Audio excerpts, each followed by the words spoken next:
സഹകാരി നിങ്ങൾക്ക് എന്തായാലും ഒരു ബെസ്റ്റ് ഓപ്ഷൻ തന്നെ ആയിരിക്കും. കാരണം ഡെയിലി എക്സാം ഉണ്ട്, വീക്കിലി എക്സാം ഉണ്ട്, പിന്നെ മന്ത്ലി എക്സാം, പിന്നെ ലാസ്റ്റ് ഒക്കെ നമുക്ക് ഒരുപാട് മോഡൽ എക്സാം ഒക്കെ കണ്ടക്ട് ചെയ്തിട്ടുണ്ടായിരുന്നു. അപ്പം അതൊക്കെ തന്നെ മതിയാവും നമ്മളൊരു റാങ്ക് ഉണ്ടാക്കാൻ വേണ്ടിയിട്ട്.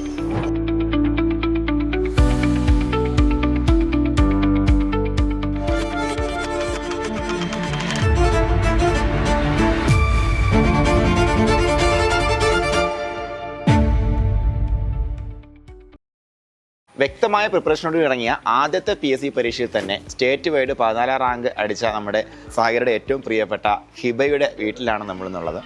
പരീക്ഷ വേറൊന്നുമല്ല, Kerala water authority lab assistant പരീക്ഷയാണ്. ഈ പരീക്ഷയ്ക്ക് ചെറിയൊരു വ്യത്യാസമുണ്ട്. സാധാരണ PSC പരീക്ഷകളിൽ നിന്ന് കുറച്ച് വ്യത്യാസമുണ്ട്. കാരണം നമുക്കൊരു സയൻസ് ബാക്ക്ഗ്രൗണ്ട്, +2 സയൻസ് പഠിച്ച ഉദ്യോഗാർത്ഥികൾക്ക് മാത്രം എഴുതാൻ പറ്റുന്ന പരീക്ഷയും, അതുപോലെ പ്രധാനമായിട്ടും നീറ്റിൻ്റെ സിലബസ് ആയിട്ടുള്ള ഫിസിക്സ്, കെമിസ്ട്രി, ബയോളജി ആയിരുന്നു അല്ലേ. അതിനോടൊപ്പം നമുക്ക് വരുന്നത് ലാബിൻ്റെ ഏരിയയും കൂടെ പഠിച്ചുകൊണ്ട് എഴുതാൻ പറ്റുന്ന ഒരു പരീക്ഷയായിരുന്നു. ഈ സ്ട്രീമിൽ വരുന്ന പ്രധാനപ്പെട്ട കുറച്ചധികം പരീക്ഷകളുണ്ട്. അപ്പോൾ ഈ സ്ട്രീമിൽ കുറച്ച് ആൾക്കാർ നിൽക്കുന്നുണ്ട്. ഒരു മെയിൻ സ്ട്രീമിൽ വരാത്തൊരു മേഖലയാണ് അല്ലേ. മെയിൻ സ്ട്രീമിൽ അങ്ങനെ വരുന്നില്ലെങ്കിൽ കൂടിയും നല്ല മത്സരവും നടന്നിട്ടുണ്ടെന്നുള്ളതാണ്. അപ്പോൾ ഈ ഒരു പ്രിപ്പറേഷനിലേക്ക് ഹിബ എങ്ങനെയാണ് സഹകാരിയിലേക്ക് എത്തുന്നത്? ഞാൻ സാർ ഒരു വീഡിയോ കണ്ടിട്ടുണ്ടായിരുന്നു. സാറ് ആക്റ്റീവ്നെസ് ഒക്കെ കണ്ടിട്ടാണ് ഞാൻ അതിലേക്ക് വരുന്നത്. എന്നിട്ട് ആദ്യം നമ്മൾ വെബിനാർ സെഷനിൽ പങ്കെടുത്തു അല്ലേ. എന്നിട്ട് നമുക്ക് ഈ പഠനം തുടങ്ങിയപ്പോഴത്തേക്കും ലൈക്ക് നമ്മൾ കെമിസ്ട്രിയാണ്, നമുക്ക് കെമിസ്ട്രി ബാക്ക്ഗ്രൗണ്ട് ഉണ്ട്, ഫിസിക്സും കുഴപ്പമില്ല, നമുക്ക് വായിച്ചാൽ മനസ്സിലാവും. അപ്പോൾ അതിനോടൊപ്പം ബയോളജി നമുക്കൊരു എക്സ്ട്രാ ഒരു ഏരിയ, പിന്നെ ലാബിൻ്റെ ഏരിയ നന്നായിട്ട് നമ്മൾ വർക്ക് ചെയ്താൽ മാത്രമേ നമുക്ക് എത്തിപ്പെടാൻ പറ്റത്തുള്ളായിരുന്നു. അപ്പോൾ ആ ഒരു മേഖലയിൽ ഏത് മേഖലയിൽ നമ്മൾ ഏറ്റവും കൂടുതൽ വെയിറ്റേജ് കൊടുത്തേ? ഏറ്റവും കൂടുതൽ വെയിറ്റേജ് കൊടുത്തത് അപ്പൊ എനിക്ക് ഒരു ഐഡിയ ഇല്ലാത്ത ടോപ്പിക് അതിനാണ് ഞാൻ കൂടുതൽ വെയിറ്റേജ് കൊടുത്തത്. Okay, very good. അപ്പോൾ മാർക്ക് അടിസ്ഥാനത്തിൽ നമ്മൾ ഡിവിഷൻ മനസ്സിലാക്കി വെയിറ്റേജ് കൊടുക്കുക എന്നുള്ളത് എല്ലാ പരീക്ഷകൾക്കും ഉപയോഗിക്കാൻ പറ്റുന്നൊരു സ്ട്രാറ്റജിയാണ്. മറ്റേന്ന് പറയുമ്പോഴത്തേക്കും എത്ര 15 അങ്ങനെയല്ലേ, പിന്നെ കുറച്ച് ജർമ്മൻ പാർട്ടും ഉണ്ടായിരുന്നു. അപ്പോൾ ഈ പരീക്ഷയുടെ പ്രിപ്പറേഷനിൽ പ്രധാനമായിട്ടും നമ്മുടെ ഒരു രീതി എന്ന് പറയുമ്പോൾ ഓരോ ടോപ്പിക്ക് തരിക, ആ ടോപ്പിക്കുമായി ബന്ധപ്പെടുത്തി മാക്സിമം ക്വസ്റ്റ്യൻസ് തരിക, അതുമായി ബന്ധപ്പെടുത്തി ക്രോസ് കട്ട് ചെയ്ത് മാക്സിമം ക്വസ്റ്റ്യൻസ് തരിക, അതിൻ്റെ എക്സാമിനേഷൻ നടത്തുക, പിന്നെ വീക്കിലി എക്സാമിനേഷൻ നടത്തുക. ഓരോ വീക്കിലി എല്ലാം കൃത്യമായിട്ട് എഴുതാണ്ടോ? ഒരെണ്ണം ഇടില്ല. റാങ്ക് ലിസ്റ്റിൽ എത്രാമതൊക്കെ വന്നിട്ടുണ്ട്?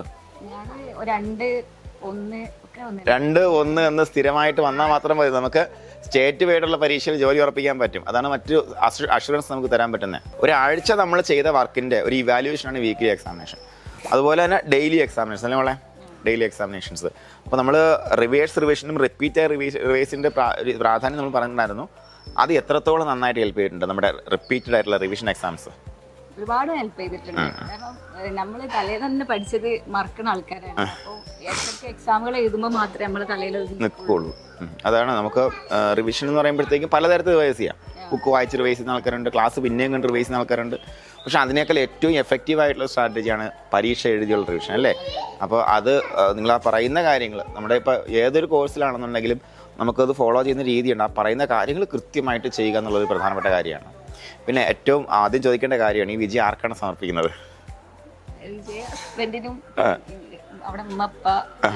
ഉമ്മ അപ്പ എല്ലാവരും നമ്മുടെ വിജയത്തിൽ സഹായിച്ചു. കാരണം മോന് ചെറുത് കഴിഞ്ഞ സമയത്ത് അപ്പം പോലൊക്കെ ഒരുപാട് ഹെൽപ്പ് ചെയ്തിട്ടുണ്ട്. അപ്പോൾ അവരൊക്കെ ഒരുപാട് നമ്മളായി പറഞ്ഞ പോലെ കുഞ്ഞിനെ നോക്കാനും പഠിക്കാൻ വേണ്ടി നമുക്ക് അവസരം തരാനൊക്കെ ആയിട്ടല്ലേ. ഓക്കെ, അപ്പോൾ ഇനിയിപ്പോൾ അടുത്ത ലക്ഷ്യം എന്ന് പറയുമ്പോൾ എന്താണ് ഹിബയുടെ ലക്ഷ്യം? HSA സയൻസിൻ്റെ ഒരു പ്രിപ്പറേഷനിൽ നിൽക്കുകയാണ് ഹിബ.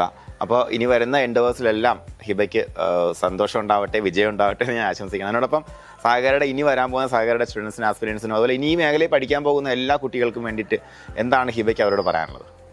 സഹകാരി നിങ്ങൾക്ക് എന്തായാലും ഒരു ബെസ്റ്റ് ഓപ്ഷൻ തന്നെ ആയിരിക്കും. കാരണം ഡെയിലി എക്സാം ഉണ്ട്, വീക്കിലി എക്സാം ഉണ്ട്, പിന്നെ മന്ത്ലി എക്സാം, പിന്നെ ലാസ്റ്റ് ഒക്കെ നമുക്ക് ഒരുപാട് മോഡൽ എക്സാം ഒക്കെ കണ്ടക്ട് ചെയ്തിട്ടുണ്ടായിരുന്നു. അപ്പം അതൊക്കെ തന്നെ മതിയാവും നമ്മളൊരു റാങ്ക് ഉണ്ടാക്കാൻ വേണ്ടിയിട്ട്.